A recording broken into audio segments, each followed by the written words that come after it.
Vince Slomsky is joining us now from New York City with this exclusive story. Here at Ground Zero in New York City, a place we've all become so accustomed to as a place where terror struck nearly 10 years ago. And as that 10-year anniversary approaches, thousands are packing the city to visit the September 11th memorials.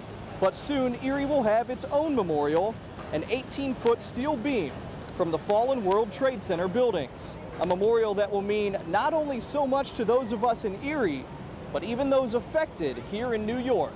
Oh, are you kidding? I think it's incredible for the people of Erie, Pennsylvania to have such an important artifact like that. To be able to walk up and touch the steel, view the steel, to have an actual piece of the World Trade Center in Erie is just incredible. I can't bring back the 80 to 100 good friends of mine from the fire department that died. But you know what? We can make a difference for tomorrow. And that's by thinking positive. That's by educating, by enlightening. So hopefully that piece of steel is going to reflect those same thoughts.